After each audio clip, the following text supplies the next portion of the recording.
Hello everyone, welcome to ASAP Seminar Episode 9. Today we'll have Xindong from NVIDIA Research. He's a research scientist at NV Research, where he currently focuses on large language model architecture and training. He received his PhD in computer science from Harvard University in 2023, advised by Professor H.T. Kong. During his PhD study, he contributed to influential research on deep learning model acceleration and compression. He is also a recipient of Harvard James Milne Pearce Fellowship. Today, he will present Hymba hybrid heads, meta tokens, and the training of SoTA models. Hymba is a family of small language model featuring a hybrid head parallel architecture that integrates transformer attention mechanism with state-space models for enhanced efficiency. Okay, so let's very welcome Xindong to present his amazing work. Thank you. Thanks for the introduction. It's very great to have the opportunity to present the work we did and also many learnings we have when we build the new architecture and train a SOTA model at this scale. So I hope we can have some more discussion in this talk. So if you have any question or comments, just feel free to interrupt me. This actually a teamwork where we did at the NVIDIA Research. So that's our collaborators. Yeah. And the paper already accepted by Clear 2025. So if you want to learn more details, you can check the paper or reach out to me because we keep evolving the model architecture and improving the training pipeline of the model. All right, so let's start it.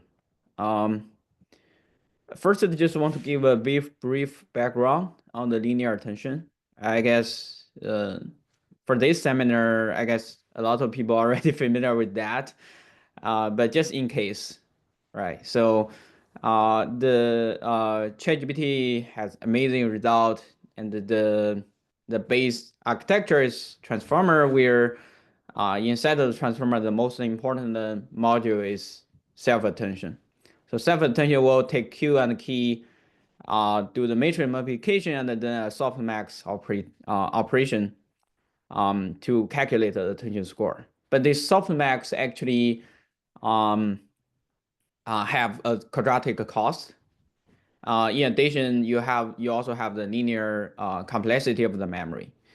So people think about whether we can remove the softmax, because once you're removing the softmax, you can first calculate the matrix multiplication between K and V, and then do that with Q. So you reduce the computational complexity, and also in the case of causal language modeling, you have the attention mask, where is a causal mask like this triangle mask. So in this case, you can actually rewrite that into a recurrent formulation. And that's why people say that you can enjoy the parallelism during the training, and you can have the recurrent inference. And that sounds very great. And actually many linear attention variants are proposed, but they can all lie in this category, right?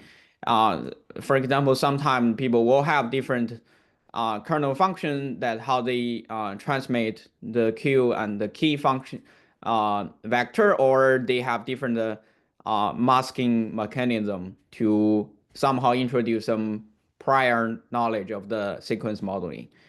But anything can be actually fit into this category.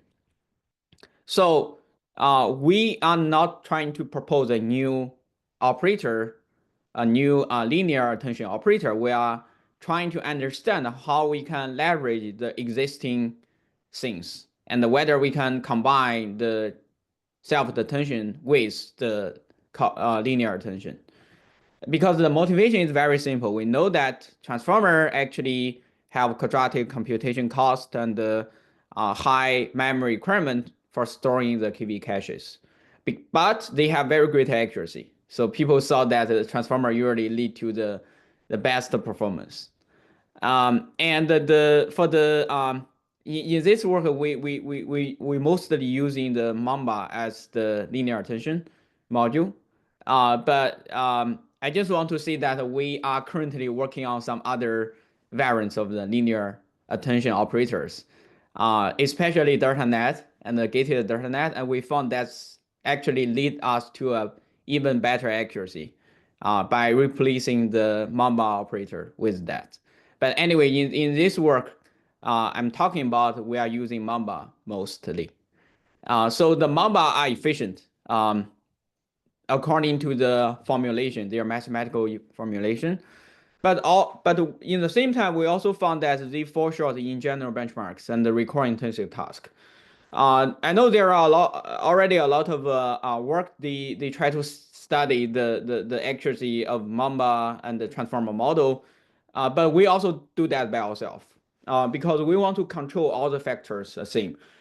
So we did a lot of ablation studies by training all the different architecture from scratch, and also make everything exactly the same except the architecture itself. So we basically make sure they have exactly the same training recipe, exactly the training data, and even the same order of data loading, which means that for every batch of data, the different architecture will always say the same batch at different training steps. So basically, we control everything the same except the architecture itself. So that's something we tested, like because we did a lot of ablation study on the architecture. So we start from very tiny model, which have like 300 million parameters, and we control all the architecture have exactly the same number of parameters. I will say it's not a optimal test bed, because even different model have different have the same number of parameters. It doesn't mean they have the same latency, right? It doesn't mean they have the same KV cache. But you cannot have everything in the same time. So that's why we choose the number of parameters, because that's the most traceable factor we can control. But we are doing something that we try to make sure they have the same similar latency after this work. But in this work, we usually control that they have the same number of parameters. So we train two models from scratch. One is pure transformer, another one is pure Mamba. Here is Mamba 1. I will talk about later why we use Mamba 1. Basically, we found that in hybrid model, Mamba 1 can lead to better accuracy than Mamba 2. Anyway, yeah, so that's pure Mamba 1, and that's pure transformer model. And we tested two type of tasks. One is common sense reasoning. That include many tasks, including like Hartley swap, PIQA, ARC-E, ARC-C, so on and so forth. And another type of a task we are testing is something we call recurrent intensive task.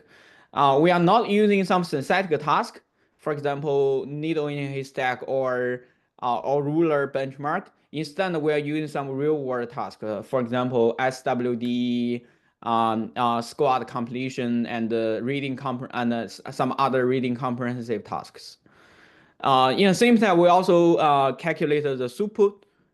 We just use a native PyTorch implementation, but recently we also switched to other inference framework like a VRM or TRTRM, and we found very different conclusion when using native PyTorch, because the different architecture, they have different optimization for the operators. But in this work, we just use native PyTorch implementation. And yeah, of course, we calculate the KV cache size. This is relatively easy to calculate, because you can just analytically get the KV cache of different architectures. So yeah, so the first experiments is that yes, indeed, the pure Mamba actually fall short than the transformer. That may be somehow different to other conclusion where they show that Mamba can achieve similar accuracy as the transformer, but that's what we got using our setup. And especially we found that Mamba actually fall short on the record intensive task than the more than the common sense reasoning. Yeah. So we are thinking that yes, Mamba is efficient, but the accuracy probably lower than the transformer, and the transformer is great, but it's very costly. So whether we can enjoy the best of two worlds. Um, yes, there are actually a lot of very great work on the hybrid model, which try to based on the motivation I mentioned, like whether we can enjoy the best of two worlds. Very straightforward way is that you can stacking the transformer layer and the Mamba layer in a sequential way. And they all got very great result actually. For example, Jamba, Samba, and Zamba, they all got very great result. But we are thinking that is there any other way to combine them together?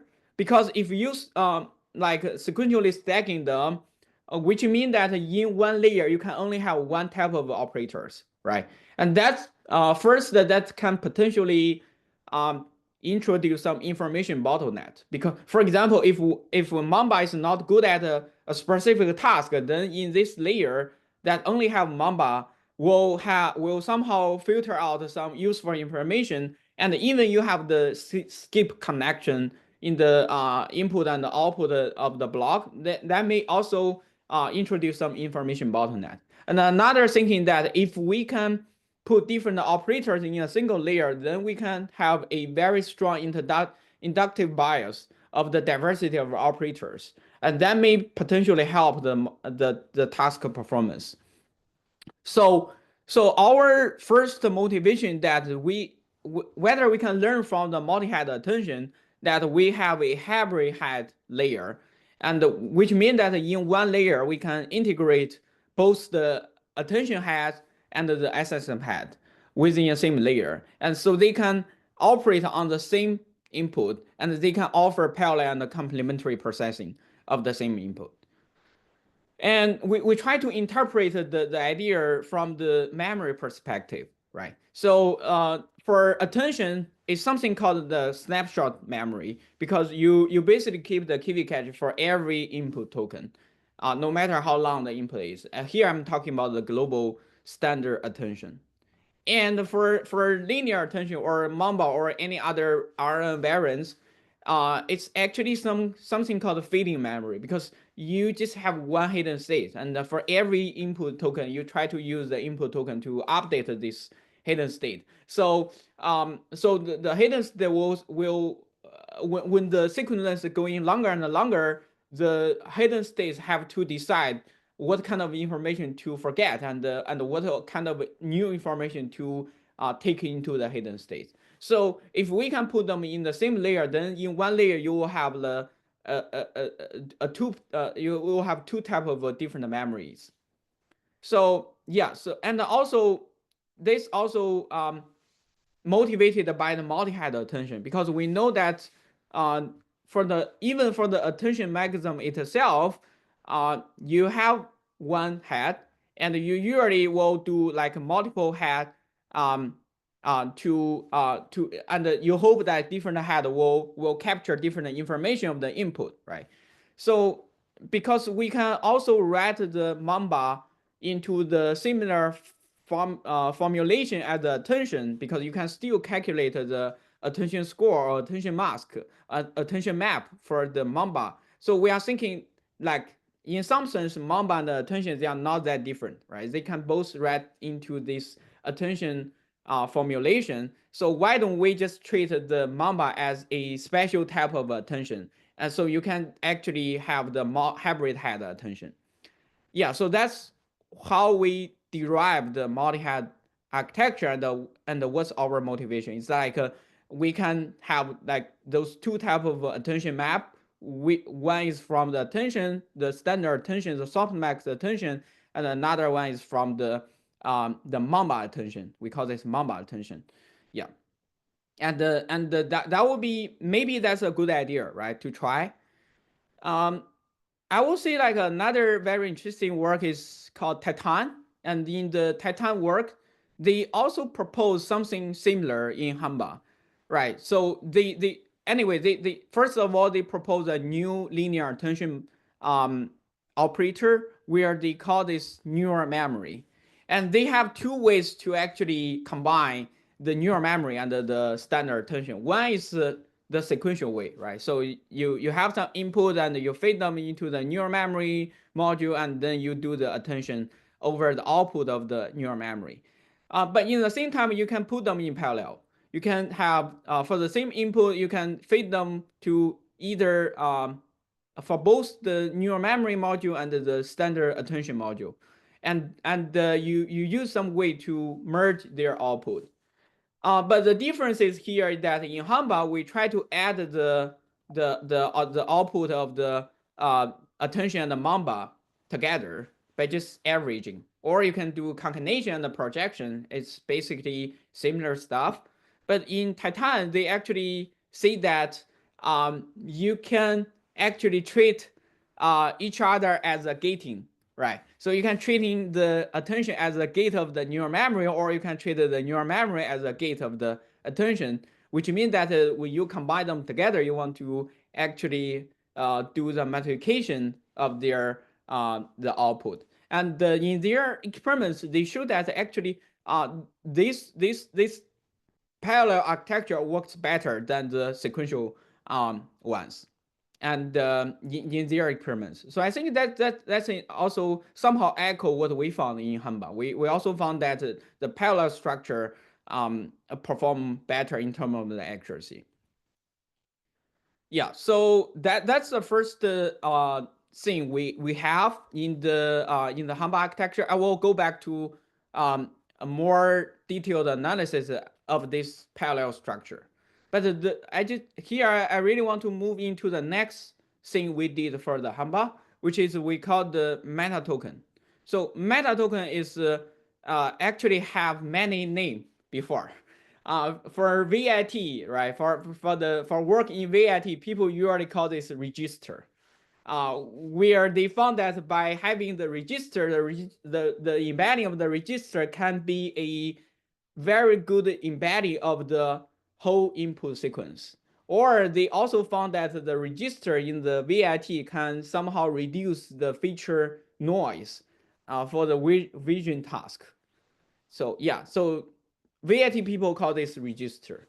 And back to 2022, there are some work they called the meta token is something called the prefix tuning, where when we the motivation is that when you want to fine tune the model, suppose you don't want to change the weight of the model, you can somehow prepend some virtual tokens to the prompt, and then you only update the embedding of the virtual token without changing the model weight.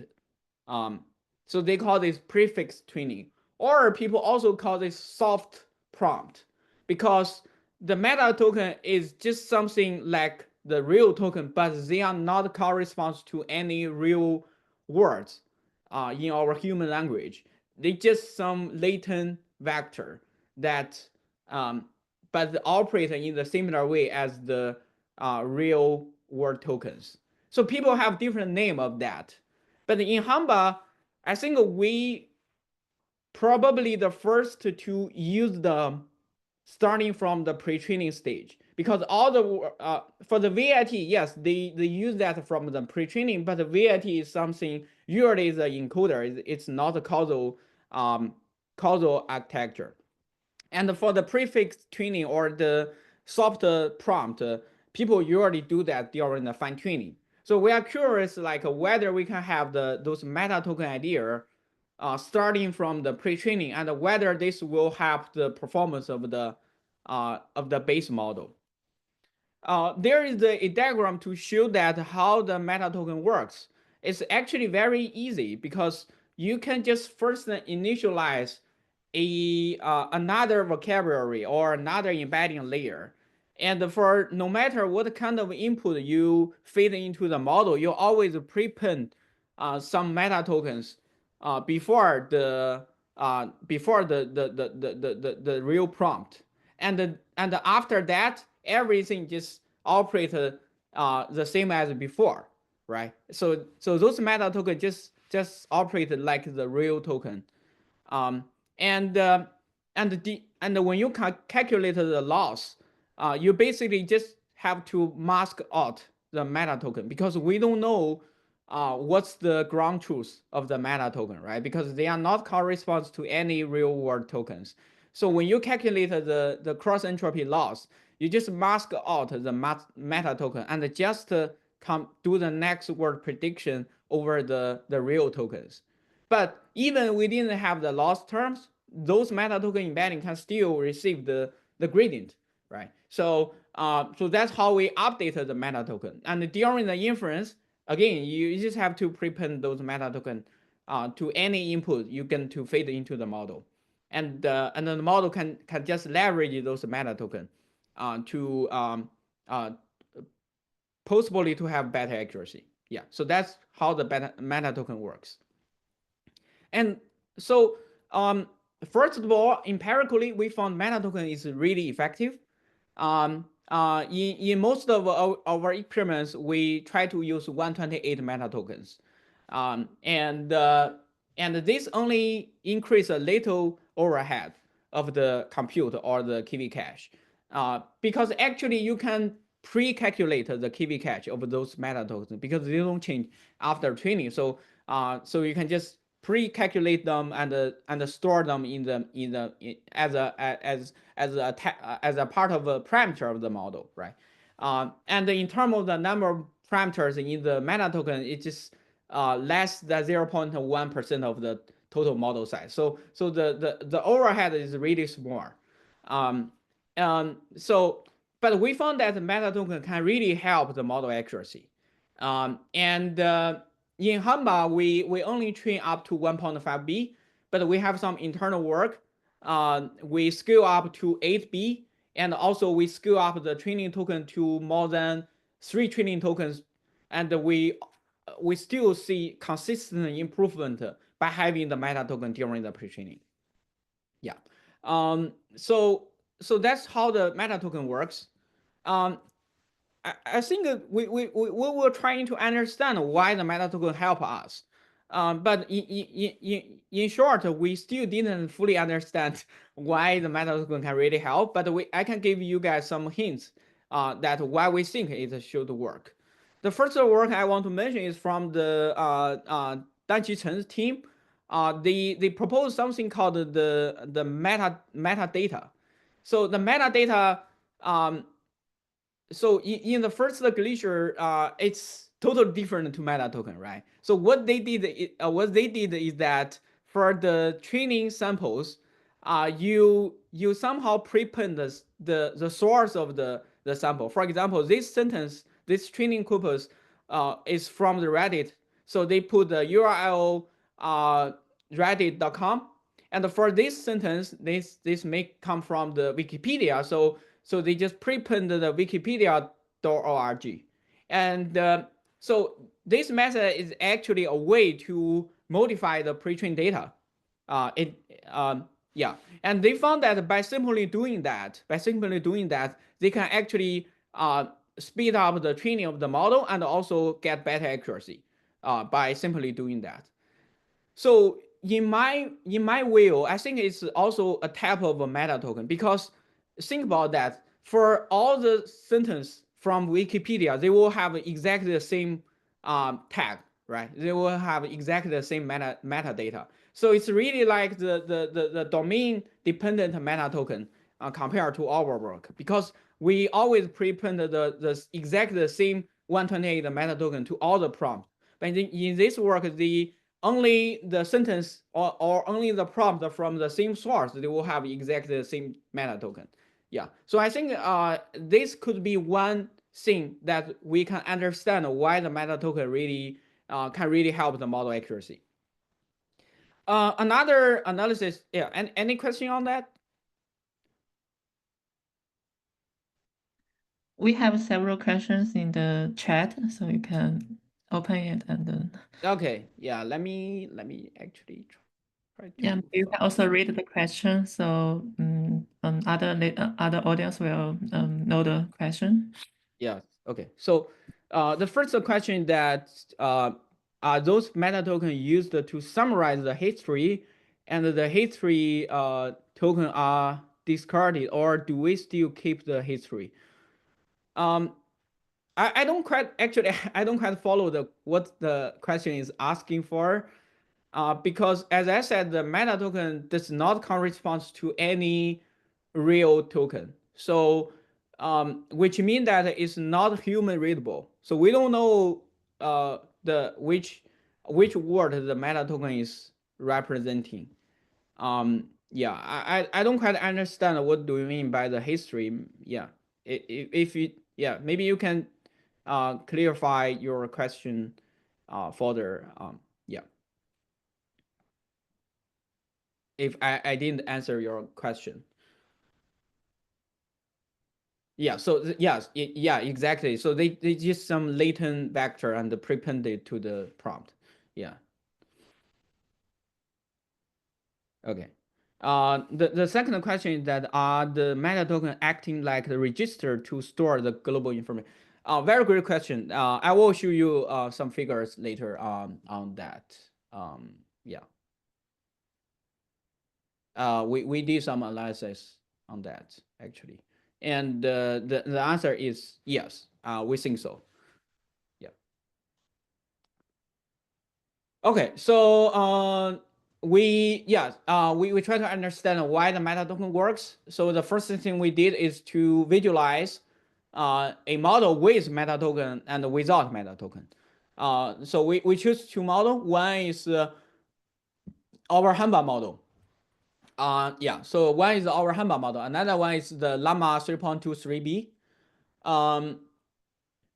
That without meta token is pre-trained by Meta.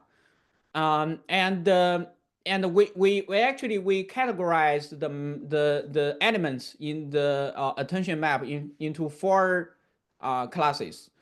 One is the meta token, right? Because we prepend the meta token to the prompt. So the first n column is the meta token, right?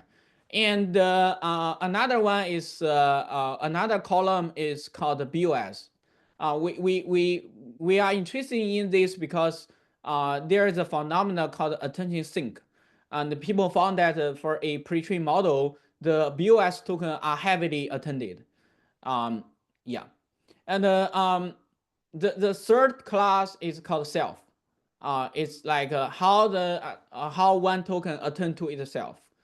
The reason we are interested in that because people usually believe that um, the um, the Mamba usually have some local attention, and the attention is trying to retrieve some information from previous input. So so they show some global pattern than more than the Mamba part. So that's why we categorize that into self and cross. Cross means that how the token attend to other tokens, and the self means that how a token attend to itself, right?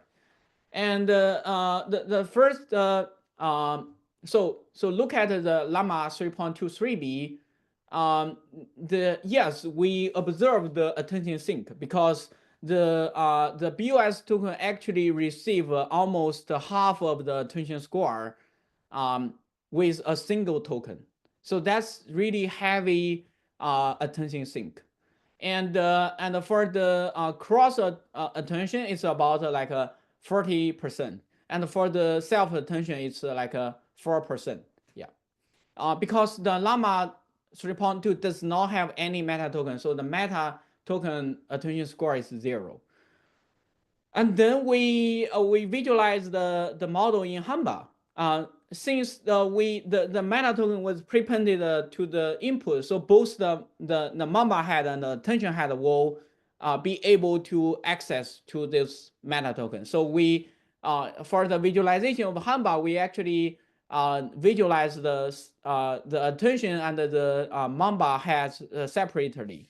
Oh, by the way, for the attention in Hymba layer, we use a lot of sliding window attention, which I will talk about later.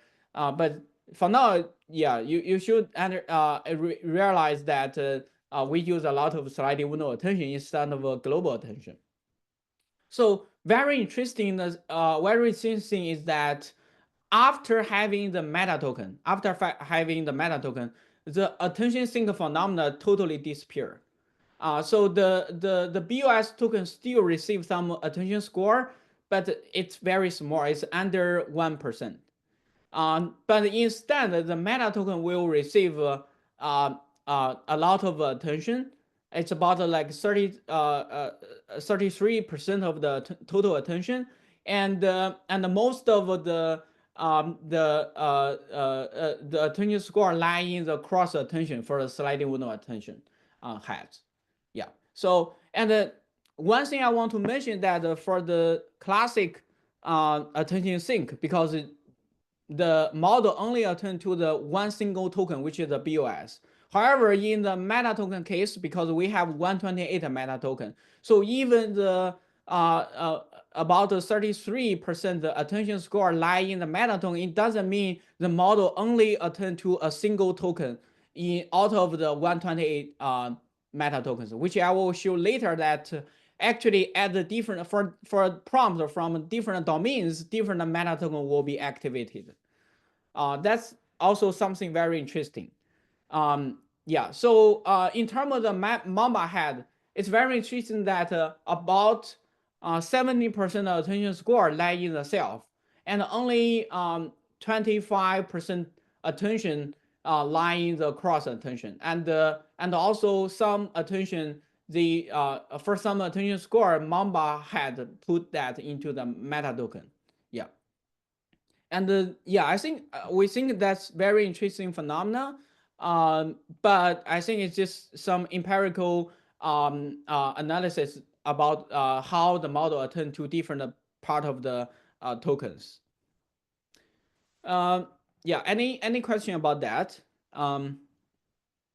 No. So then we did something. So in order to understand whether the meta token encodes some global information, we further did another analysis, which we try to fit the different prompt from different domains to the model, where we choose 3 domains. One is article, mass, and the last one is code. So the prompts are from those 3 different domains. And since we have 128 meta tokens in total, so where the x-axis is the index of different meta token, and the y-axis is the average attention score is received across different samples in this domain. And we can clearly observe that as different domain, different meta tokens they are activated. For example, for mass, this meta token really activated a lot by different samples from this mass domain, and also this meta token also very active for the mass domain. However, when it comes to the code domain, you will see like different meta token will be activated. And for the article, general article, like almost like all the meta tokens have similar or uniform attention score distribution. So it seems like the model really learned some information and store them into the meta token. And we guess that's why the meta token can usually lead to a little bit better accuracy than without having them. Yeah. Any question on that? Let's see. So one question that as it acting as a register, it may help to dispense the meta token within the sequence rather than at the start. Yes, that's a very good point. We tried that, and we for very preliminary result, we found that's actually act similar to what we have by prepending them in the beginning. But maybe we did something wrong, because if you insert the meta token in the middle of the sequence, right, which means that you can use the meta token as a summarization of the previous sequence, and that's potentially better than putting them in the beginning of the prompt. We totally agree with that, but we just didn't see further improvement of that. Yeah. Another question is that have you tried appending the meta token instead of prepending? Yes, exactly the same thing. But I think that's will need more exploration on that. And also a question is that do you add positional embedding of two meta token? Yes, we did. Yeah, we tried to add the positional embedding to the meta token. Have you tried to interpret meta token with SACE or SAE? We haven't, but yeah, I think that will be a very interesting thing, right? Because that potentially allow us to understand what's the meta token encoded from human language or human concept. Yeah, probably we can try that later, but we haven't done that for this work. I have a question. Yeah. So have you ever tried scaling up the total amount of meta token? That's actually one of our ongoing work. Uh, we tried a very simple way, like so right now we prepend 128 meta token, right? What if we increasing the number of meta token into 256 or even more? So the empirical results show that by increasing the number of meta token, it doesn't help the accuracy at all. Which means that the 128 could be a sweet point for the number of meta tokens. If you add too many meta tokens, that will somehow introduce too much noise to the softmax distribution and may even hurt the accuracy. However, I think one thing we are very interested in that whether we can use the idea of MOE, right? Whether we can dynamically select the meta token that can with a input dependent way. But yeah, we are still exploring this direction. We are not sure what kind of result we will eventually get. Yeah. Yeah, thank you for your answer. There are additional questions in the chat. Okay. How do the attention of meta token behave when tasks are getting more difficult? Um, I think we just test the meta token behavior at when the input was from different domain. But to be honest, I think the difficulty is kind of a hard a hard thing to define, right? How do we define the task getting more difficult? But we do have some experiments showing that the meta token can also somehow help with the retrieval capability. Where we have a application study on that, and we found that by comparing a model with and without meta token, the model with meta token have a little bit higher retrieval accuracy than the one without meta token. Yeah.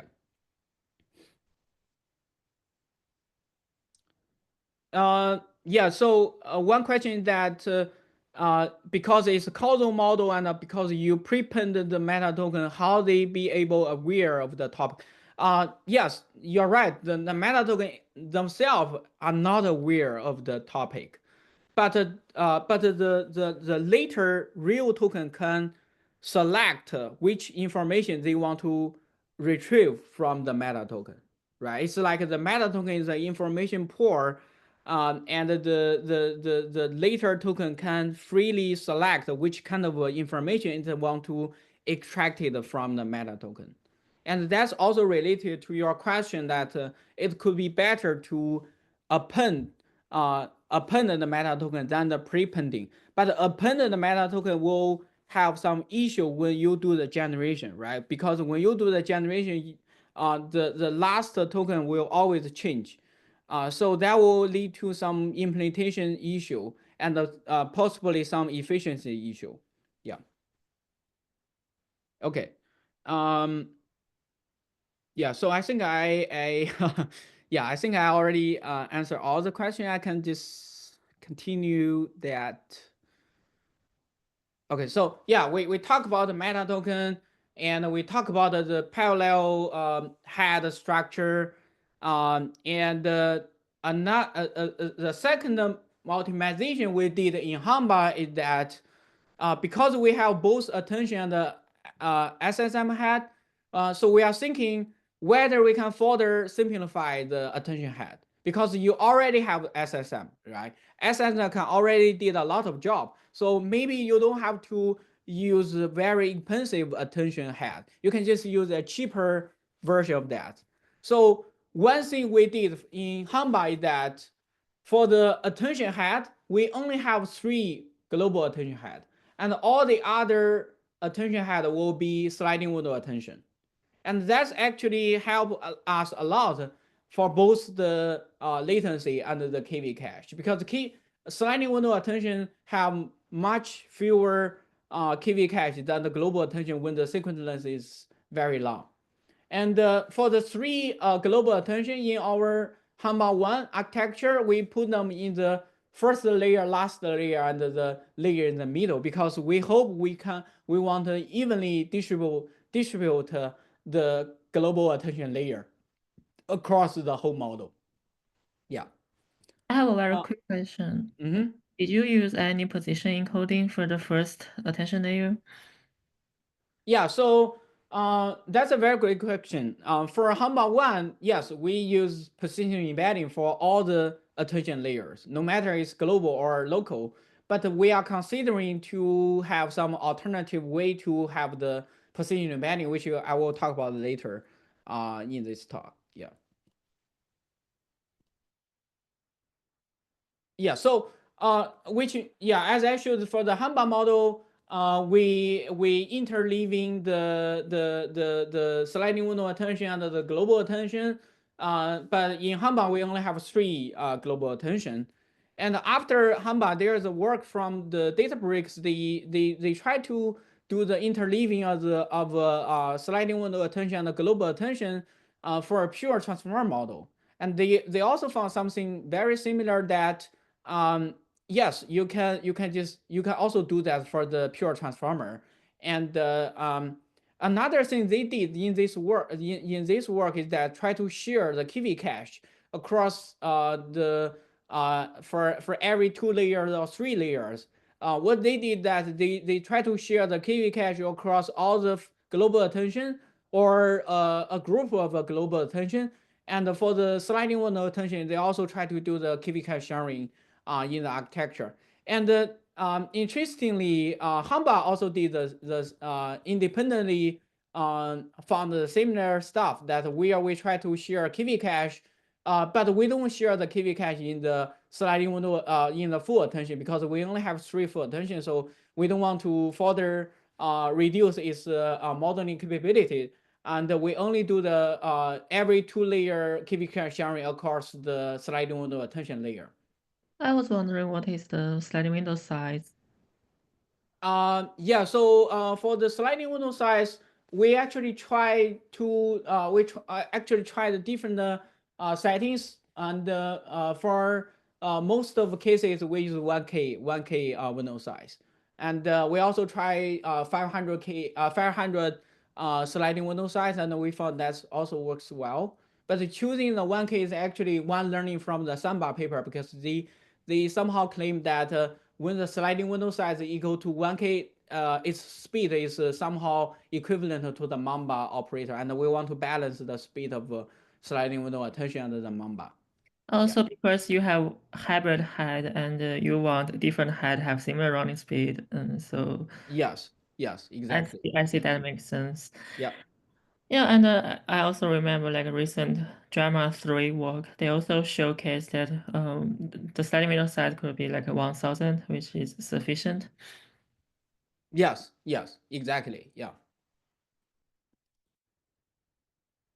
All right. Yeah. So in terms of the mixing the global and the local attention, I think more and more empirical results show that only 7% to 10% global attention layer are sufficient for hybrid models to achieve good performance even for long context modeling tasks. There are already many works like from the references 1, 2, 3, 4 and at different model scales.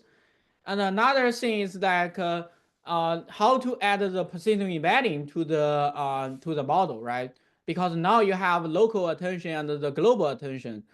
I think a very great practice is that you can add the nope for the use nope for the global attention and use rob for the local attention.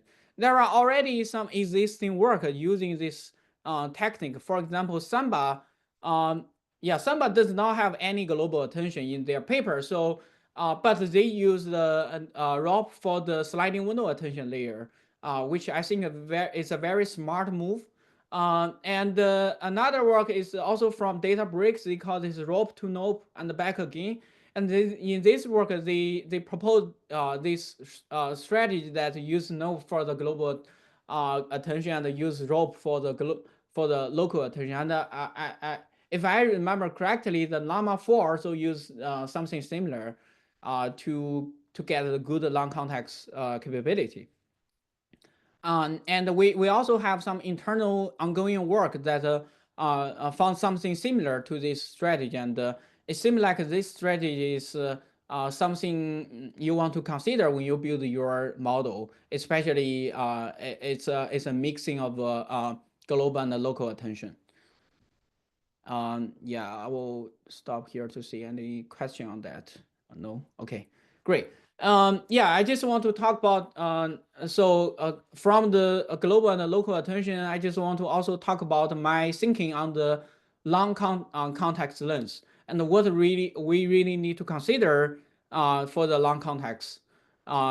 So in my perspective, I think when we talk about the context length or long context fine tuning or something similar, or when we build the model architecture, there are three things we have to keep in mind. The first one is memory capacity, right?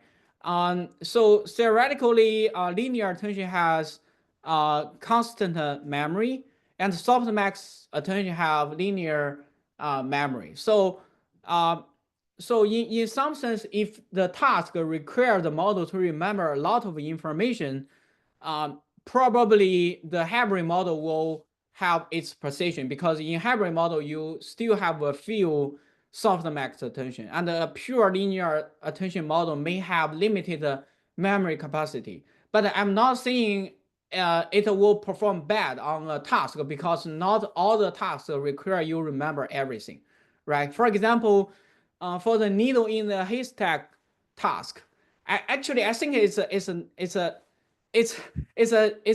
benchmark that is easy to hack, because we tried a experiment that we use pure Mamba model, and we try to train the model on the needle in haystack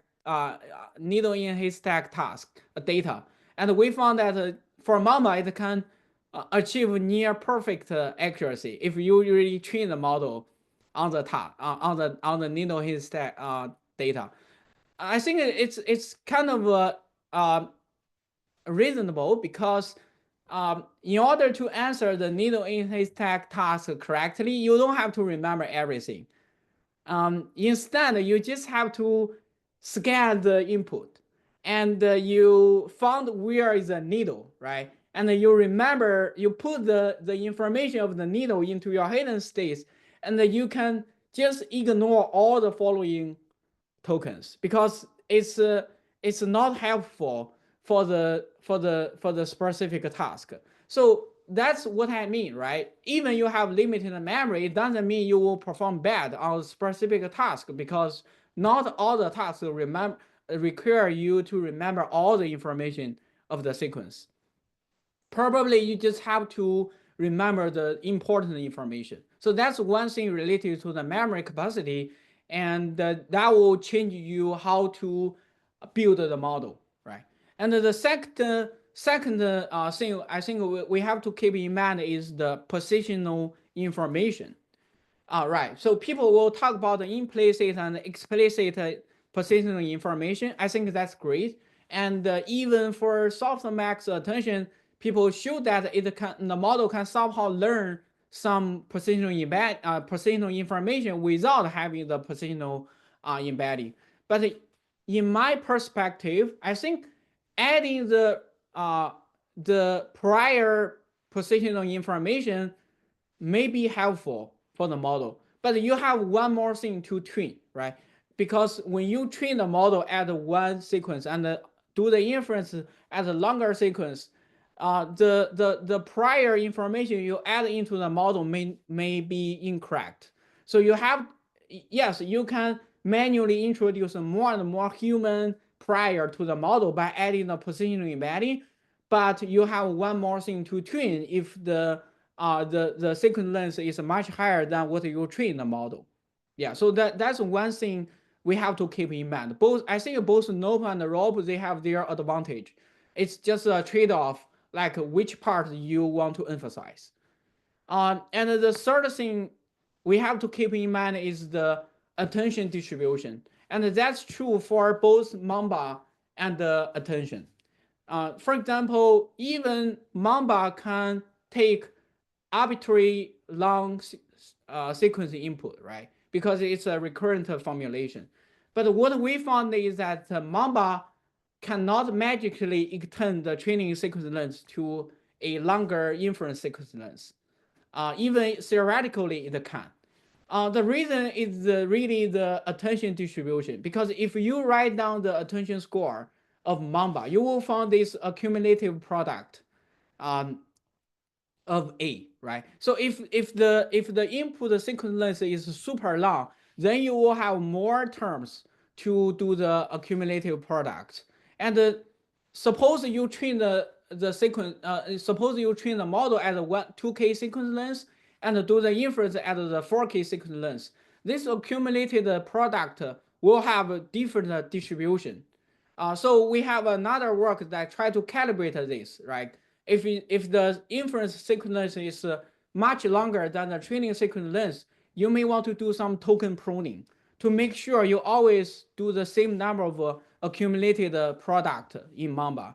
And we found that can actually, by this simple trick, you can improve the long context capability of Mamba a lot, because you manually enforce the distribution of inference and the training are similar. And that's also true for softmax attention, because people already found that the softmax have the sharpness issue when the sequence length is different for the training and the inference. So either you should manually calibrate the distribution, or you want to do the long context fine tuning to make the model adapted to the target sequence length you're going to do the inference. So I think those three things we have to keep in mind when we talk about the long context modeling.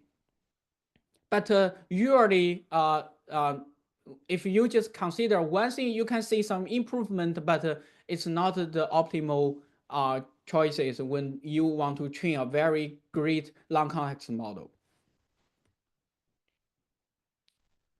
Yeah, so go back to Mamba, go back to Hymba. We have meta token and we have sliding window attention and the SSM. So the final attention mask in our Hymba is a combination of those three operations, and it will act something like this.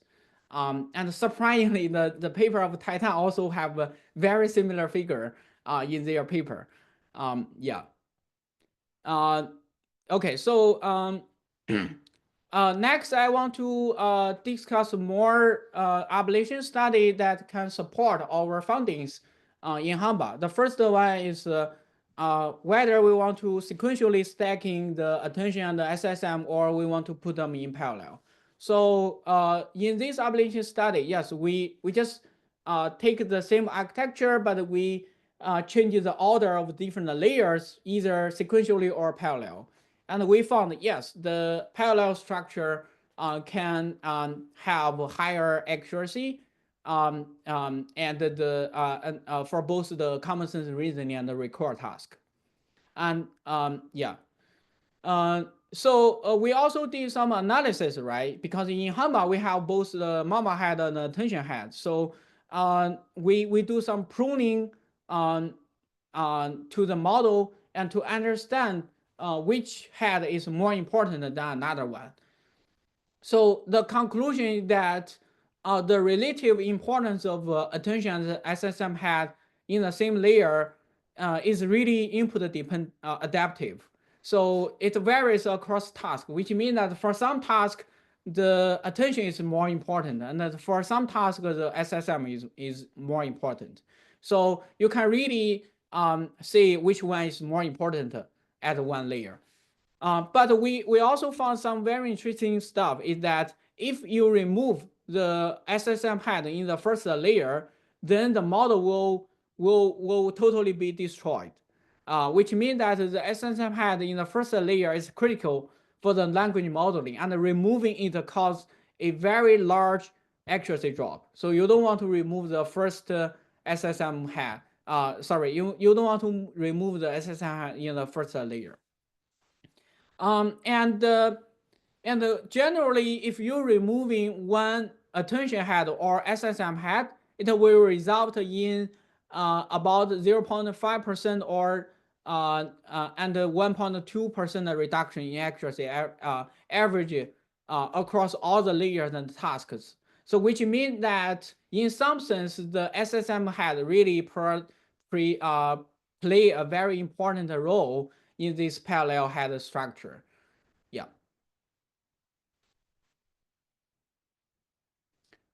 Um,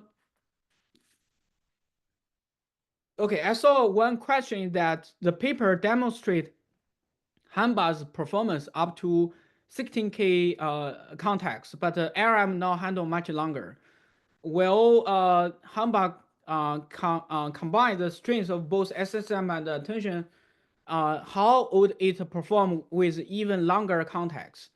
And can this hybrid architecture overcome both the information decay issue of SSM and the loss in the middle problem with extremely long sequences? Yeah, I think that's a very great question. So I personally very confident on the Hamba architecture on the even longer context length. But the issue with current is that a lot of we have to implement the parallelism for Hamba architecture from scratch because uh, uh, usually people have their do the long context fine tuning on with their model, and a lot of existing frameworks they can support a standard transformer, but for this hybrid architecture or for any customized architecture, you have to implement the parallelism from scratch by yourself. So we are now working on those infrastructure, so we can allow the model be fine-tuned on very long context lengths, and then we can make the comparison. Because I think if you just take the Hamba that train on 8K or 16K to compare with, for example, Jamba model, which already fine-tuned on the 1 million sequence length, it's unfair comparison, right? And it cannot tell you anything. So what we are doing now is trying to make sure we fine-tune all the architecture at the same fine-tuning sequence length and then compare their long context performance. Yeah.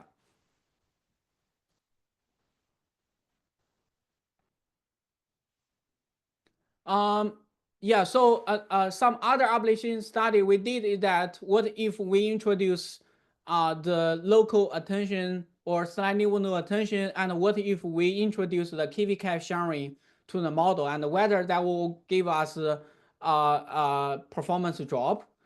We found what we found that is that actually KV cache sharing is fine, and the local global attention will slightly make some degradation on the accuracy.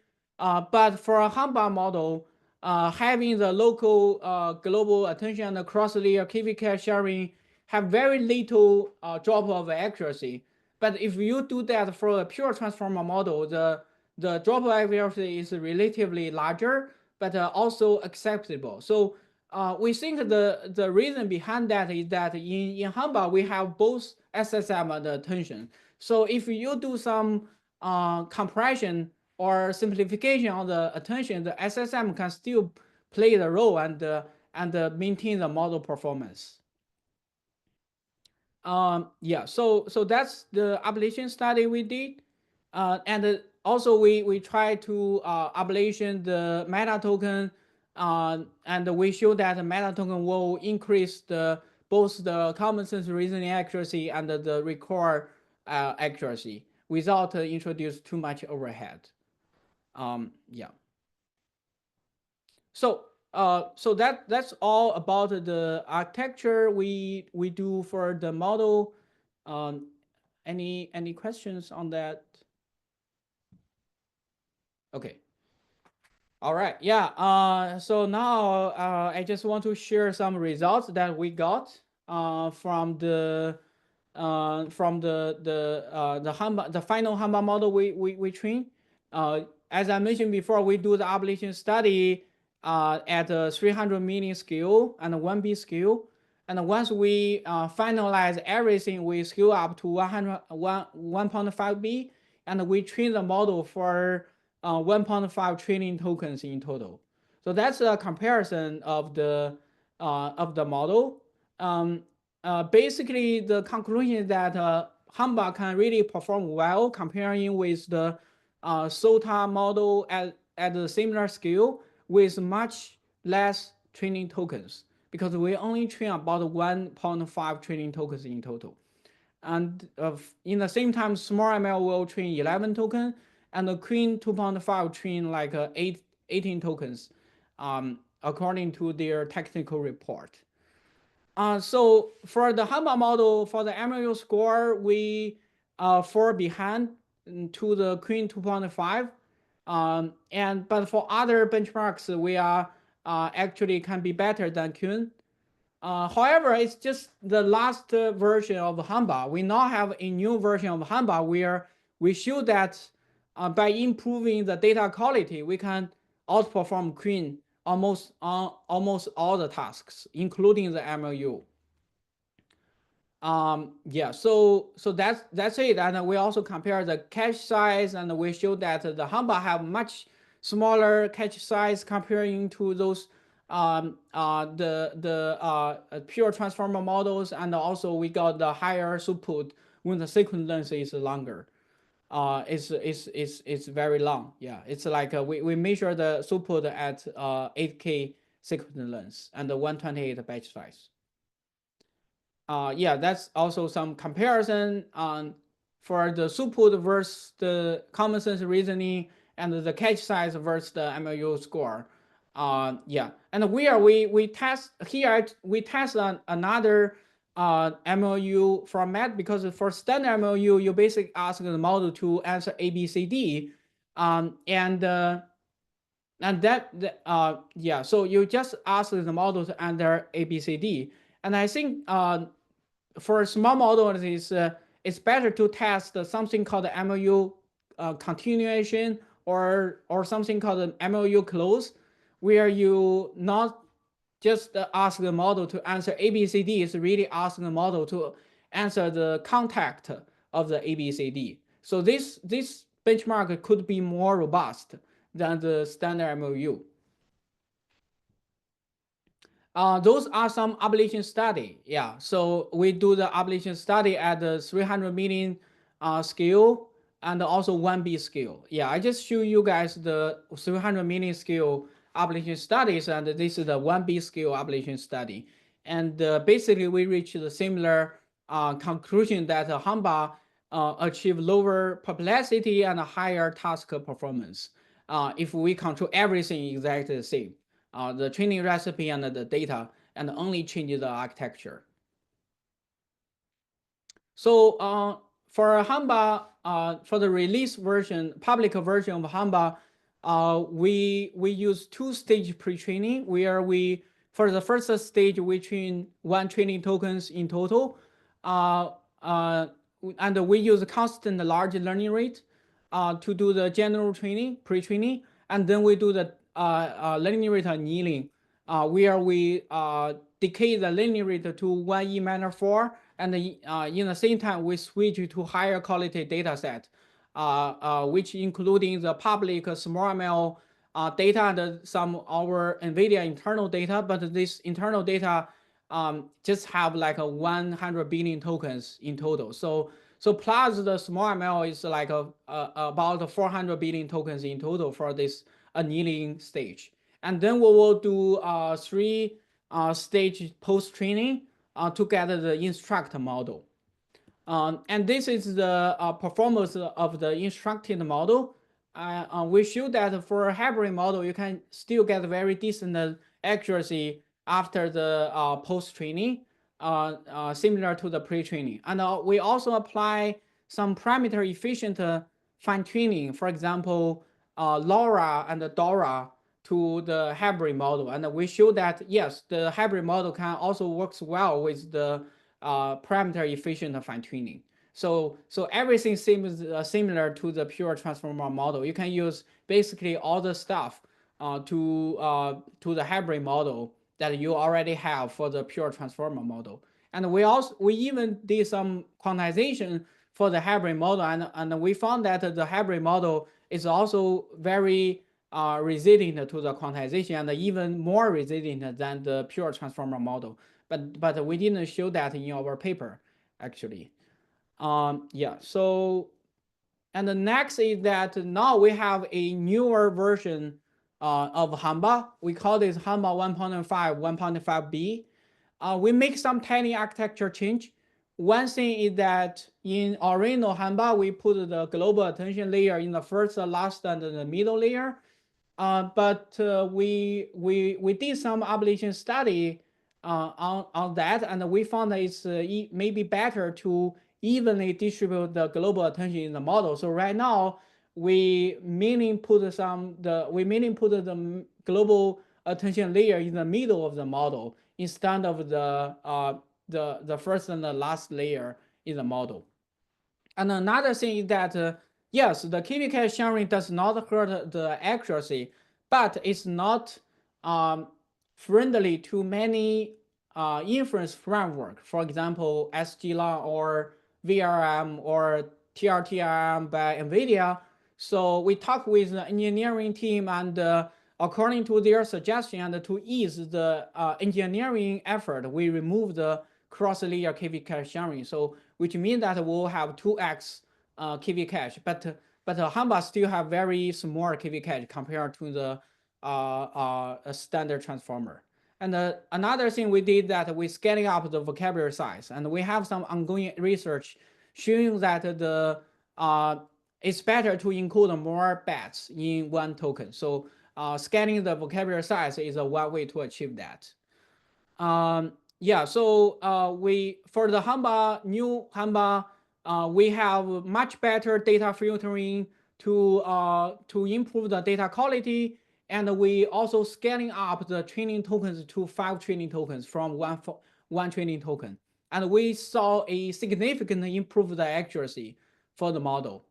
And we also developed some in-house better optimizer to control the weight magnitude during the training, because we found that during the pre-training the weight magnitude usually increase a lot. So we don't want that. So we have some normalization technique to control the weight magnitude to help the optimization. In addition, we also have better multi-stage pre-training with data annealing. Before we only have 2 stages, now we have more. We have like 4 stages. But those work are some ongoing work. I cannot see too much details about that. But that help the final accuracy a lot. The last thing we did is we also added the knowledge distillation into the pre-training, but not all the pre-training. We only do the knowledge distillation for about like 300 billion tokens. And we do the pre-training without knowledge distillation for 5 training tokens. And we found that even this short knowledge distillation aided the pre-training can also help the model accuracy a lot. And by having all the techniques I listed here, we got Hymba 1.5, 1.5b. We haven't released this model, but this Hymba 1, we already released that at the Hugging Face. And this model is still not public. But that's the benchmark score we got from this new model. So by having all the techniques we at least before, we got similar MLU file short score comparing to Queen, and also if we test the MLU continuation, we can get better accuracy than Queen. And for other tasks, we achieve better accuracy, except for GSM-AK and the mass QA, we are better than Queen 2.5. But for those mass tasks, what I want to mention that we have a mass specific version that can significantly better than Queen, because we basically found that the linear attention model is super good at the mass and the code. We don't understand why, but that's our observation as one more advantage of the hybrid model. Yeah, I think Samba also showed that Samba is very good at the coding task. Yeah, I remember that. Yeah, but I think we still don't understand why why this happens, but that's some interesting phenomena. Yeah. Yeah. Do you have any plan to release Humber 1.5 in the near future? Yes. I personally hope we can release that, but it. So Hymba now is used by a lot of products at Nvidia. So I don't have a concrete timeline for that, but we hope to release that if possible. Yeah. Yeah, I see. I see. Looking forward to it. Yeah. So yeah, that's all. That's all about my talk. So let me check if there are any question on that.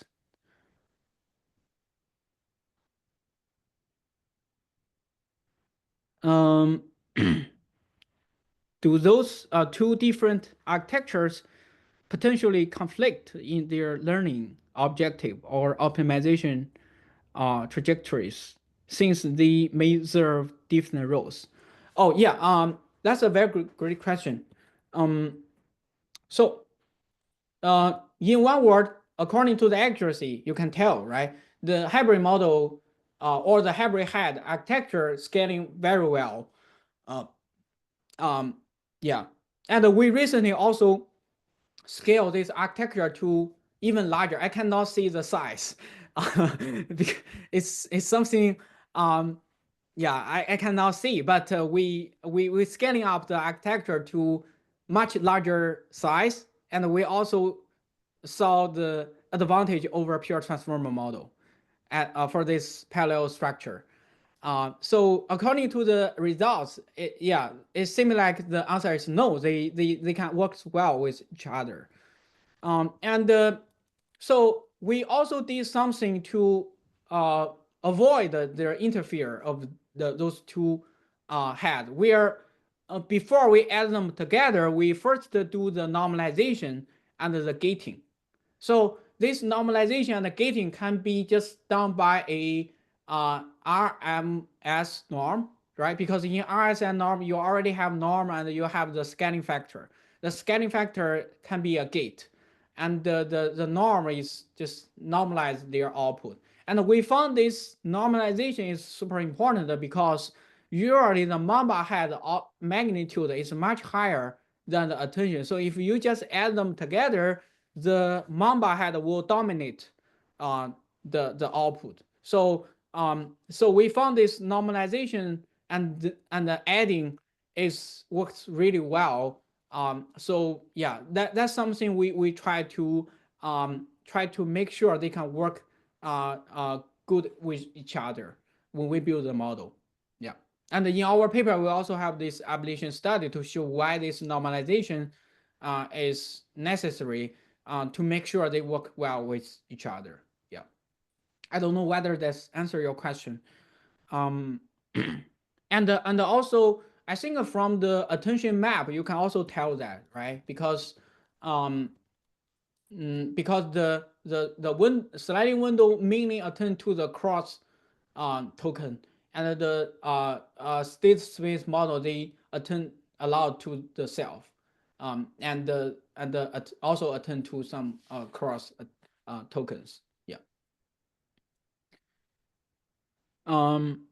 Have you tried training those model in the multi-token training setting?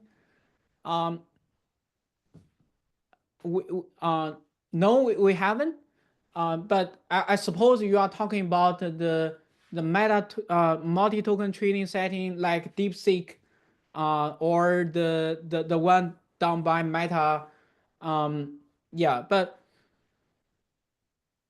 yeah, to be honest, I can't really connect why those multi-token prediction um can it's like it's a soulmate of those hybrid model. Yeah, maybe you can share your insights of that. Yeah, why we it just try, or you think the hybrid model will specifically good at the multi-token prediction?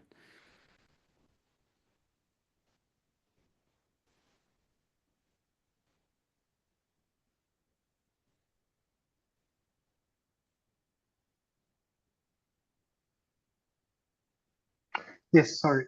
Uh, I suppose it's because the the state space, in some sense, is has that inductive bias built in of the history from the past, whereas attention can look anywhere in the past, and so that history in the past, in at least in the state-based setting, the representation that's learned can be to learn the next time step might be somewhat too easy a task for it, and so giving it a more difficult task in some sense to predict not just the next but the next n tokens might um, yeah, might bring out more of its strengths.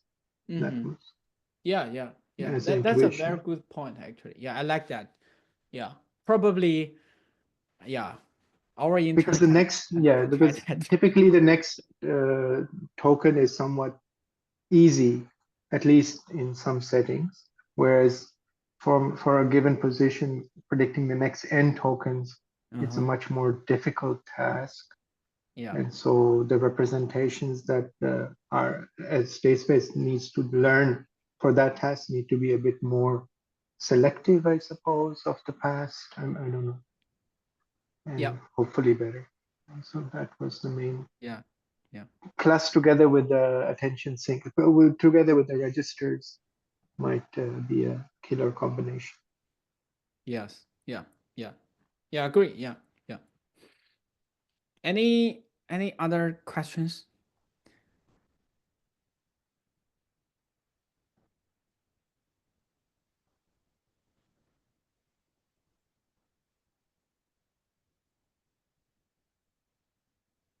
Okay. Sounds like we don't have further question. Yeah, so maybe let's end it here. And thank you again for presenting this very amazing work. Okay. Okay. Thank you. Thank you, guys. Bye bye. Bye. Bye.